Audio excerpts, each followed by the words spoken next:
Hello you absolute legends! As I've said before, cheating exists in every single competition, and speedrunning is no exception. We've even covered some examples of speedrunners doctoring videos and demos in order to try and fool people into believing their claims of impressive feats. It may seem counterintuitive, but you'd be surprised at how often it's some of the best players that inevitably try to fake runs. You might think that having the talent to achieve a world record would make someone less susceptible to cheating, but it often works against them. Having talent tends to make people feel entitled. They feel like they deserve the world record, and when the game they play doesn't give them the luck they need, they become increasingly frustrated. On top of this, having talent and deep knowledge of a game makes you a better cheater. You know what tools to use and how to hide your edits. You understand what does or doesn't make sense, what is or isn't possible, and what's believable. When top players cheat, it's almost always detected by other top players looking much deeper than a normal spectator might. In Super Mario 64, multiple world record holders have been caught splicing runs by using audio analysis combined with a healthy knowledge of what the Nintendo 64 can and can't output.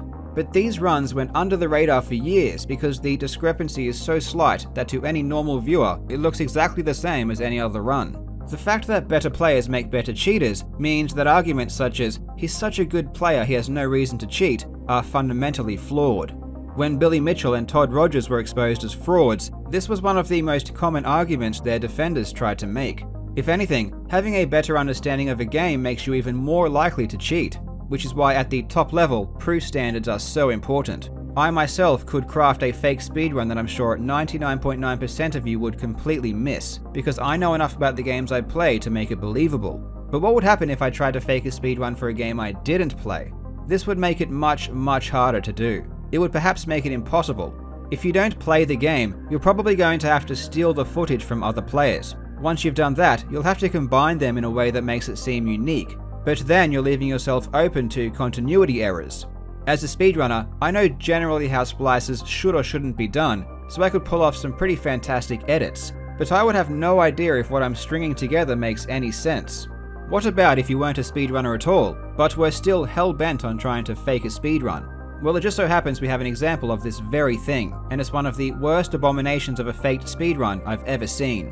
Now generally, some random noob trying to look cool by editing together a fake speedrun isn't that interesting, but the monstrosity we will examine today was crafted by a YouTube channel with over 40 million subscribers, and the video in question has millions of views. The video contains every sin under the sun: stolen speedruns, impossible gameplay, terrible, baffling editing.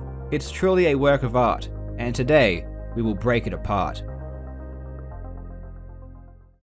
The video in question comes from the Mexican channel Barabun. It is one of the largest channels on YouTube with over 42 million subscribers. According to their Wikipedia page, they specialize in the creation of original and viral content. Keep the word original in mind throughout this video.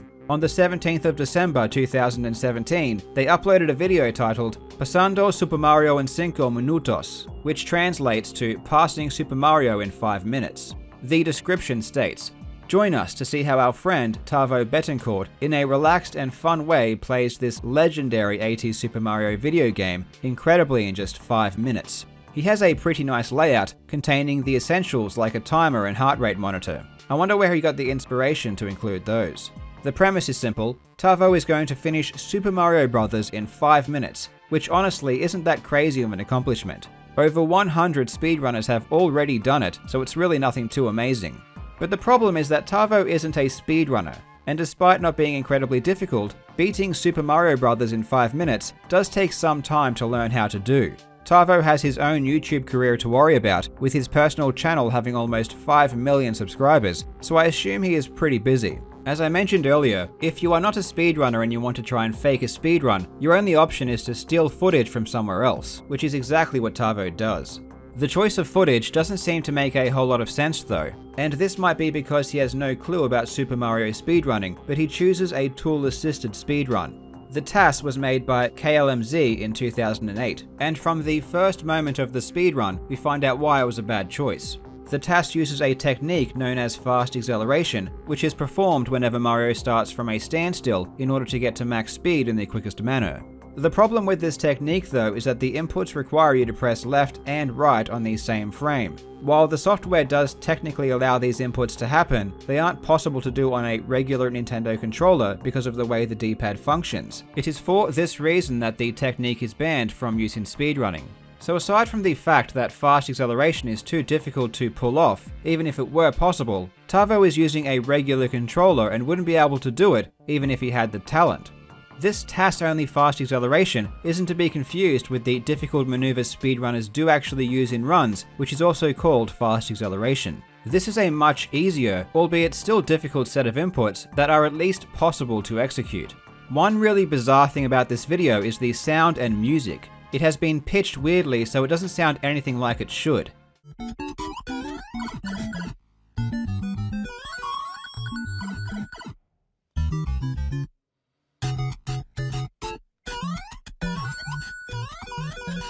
There might be a couple of reasons this was done, the first being the fear of the music triggering YouTube's copyright protection. The other might be a way to make it seem different from the footage that was being stolen. Either way, it just sounds strange. When Tavo takes the shortcut in the first level, it seems normal at first glance, but there is something that is not quite right. I'm going to play the shortcut and then pause it for a few seconds. See if you can identify what's wrong with the run. If you want to try and work it out, you'll probably need to watch it a few times.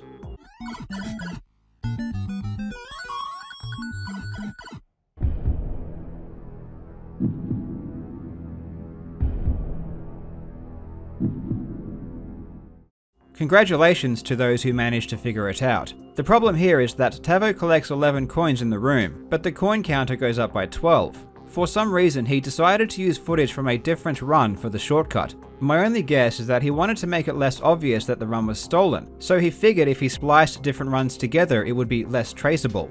The problem with splicing different runs together is that the points and coins won't match up between levels. Tavo was keenly aware of this, so his solution was to crop the top display from the original TAS speedrun. Throughout the entire run, the display will be from that same TAS. The crop was really poorly done though, and this brings some pretty funny consequences as we'll see later. If you were really astute, you would also have noticed that the cropped display includes some of the texture underneath, causing the top of the graphics to appear distorted, as they aren't properly aligned. If you were really astute, you would have picked up on the fact that the display appeared a couple of frames later than it should have. The display should appear on the same frame as the level textures, but in the video it lags behind. If you were really astute, you would also have noticed that the flashing of the coin in the display does not align with the coins in the level. These are always on the same cycle, so there should be no difference in brightness between the two at any point. I have an inkling about where this footage might be from, but we'll come back to this a bit later.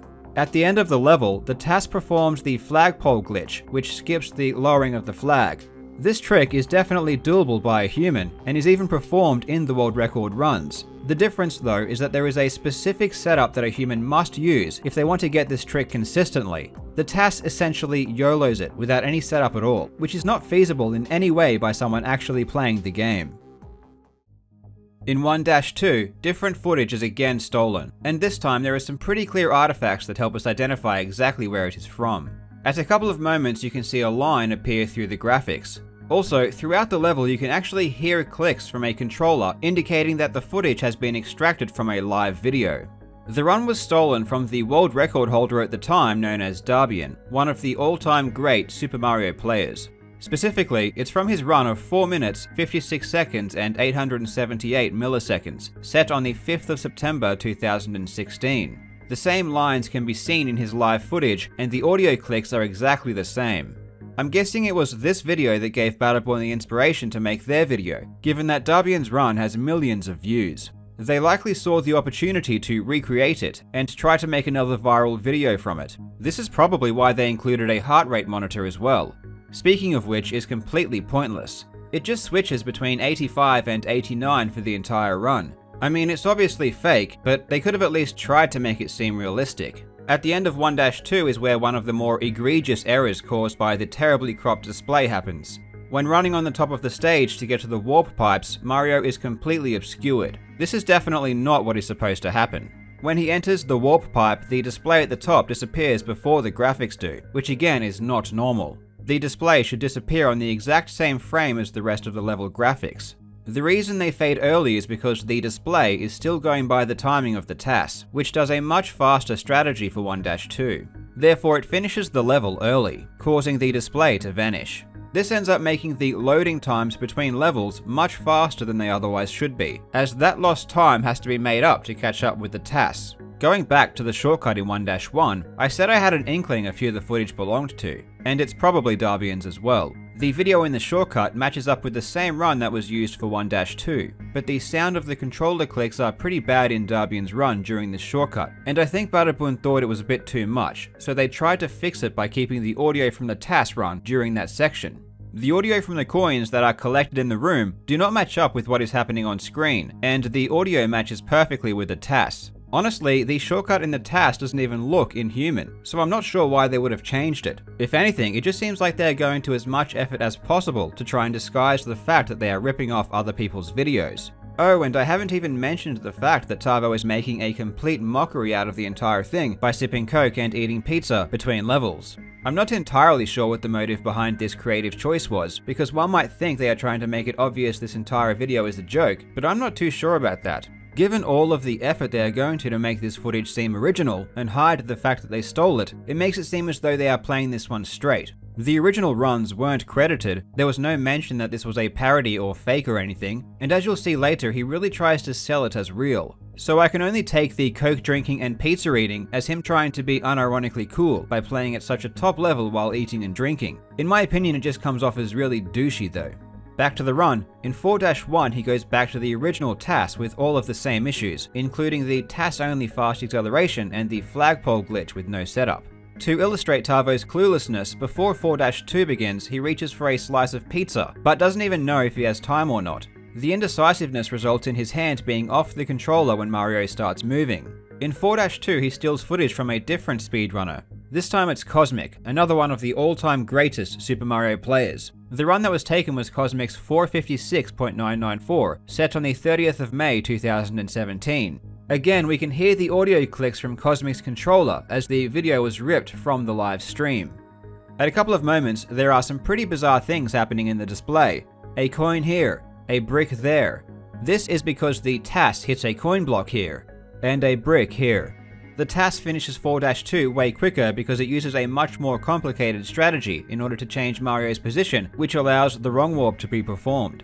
You can see how far it is ahead because of how quickly the display disappears compared to the level textures. When Mario appears in the warp zone, we transition back to the original TAS, and the loading time between 4-2 and the warp zone is way quicker than it should be.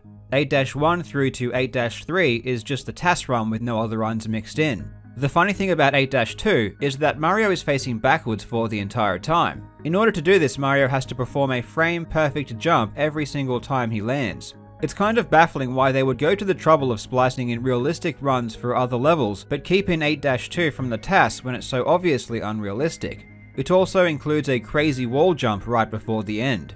He finishes 8-3 with 244 left on the clock, something that's impossible to do without the TAS-only fast acceleration at the beginning of the level. Going into Bowser's castle, his heart rate is still chilling at a cool 85. By comparison, when Darbian reached this stage of the run, his heart rate had climbed to 130. The first 3 rooms of Bowser's castle are just Darbian's run again. All of the previous issues appear due to the cropped display. It appears and disappears at the wrong times, and you can even see the tops of flying fish appear. When it gets to the underwater portion, it transitions back to the TAS. This is also pretty funny because Mario's sprite is all messed up. This happens when the TAS-only fast acceleration is used underwater. Mario is stuck in a state of facing both left and right, and we are able to maintain that state for the entire duration of the swim because you don't actually need to keep holding right in order to keep your momentum underwater. Andrew G hilariously demonstrated this by juggling while swimming during an AGDQ run.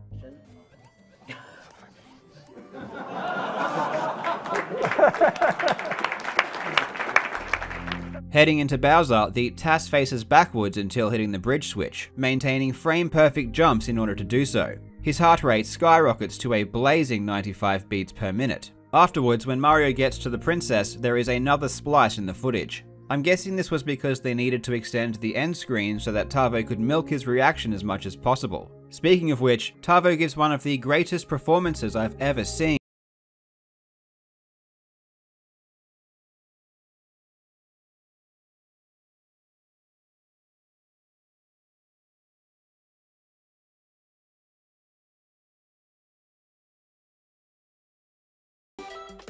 Again, I'm confused. Is this supposed to be a casual run or a terrific achievement? Why play the entire thing cool by eating pizza, only to then act like you've done something amazing? The entire presentation is just so incongruent. What's possibly the weirdest thing of all though, is the fact that the timer ends up being 5 minutes and 12 seconds, even though the actual time of the run was 4 minutes and 54 seconds, as that was the final time for the TAS. I am clueless as to why the timer doesn't match up with reality. One reason could be that it's obviously just a self-made timer and sucks at being accurate. That is probably the case. The other reason is that they knew the actual time of the TAS run they were basing the display off was faster than the world record, and they thought that beating the record by 2 seconds would make the fact that the run was fake a bit too obvious. But that begs the question, if the final timer was so slow, why did they use such fast runs? They could have just stolen any hundreds of runs that were faster than 5 minutes and 12 seconds and just used an accurate timer. This would have been actually believable. Another weird thing about the video is that he doesn't even start or stop a timer. He clearly hasn't watched any speedruns and has no idea how the speedrunners actually use their timers. The entire video is so strange and weird, and his cluelessness just makes it more bizarre. The saddest part about all of this is that if the channel actually did a video celebrating and explaining the real speedrunners and their achievements, they probably could have gotten similar or even more views. A few months later, the speedrunner Bismuth made a YouTube video explaining the world record, and his video received double the amount of views. He didn't even have the millions of subscribers Badabun had either. Instead, he chose to steal footage from legitimate runners that actually put the work in and tried to claim them as his own. There was no credit given whatsoever. It was just a shallow, pathetic attempt at creating a viral video. Original content, my ass. Believe it or not, the real speedrunners still get comments on their videos suggesting that they stole footage from Badabun. It's insane. Even in the event the creators of this video thought everyone would take it as a joke, they still should have given credit where it's due. I really do think this was an honest attempt at trying to fool people in order to get views. Now I want to give a huge shout out to Cosmic for helping out with this video. I found out about this video because Cosmic made a tweet about it after getting yet another comment suggesting that he stole his run from Badabun. If you want to watch legitimate Super Mario gameplay, you should definitely follow Cosmic on Twitch and subscribe to his YouTube channel. I will put a link to both Cosmic's and Darbian's channels in the description. Please go and support real speedrunners. Thank you so much for watching, you legends. I hope you are having a fantastic day, and I will see you in the next video.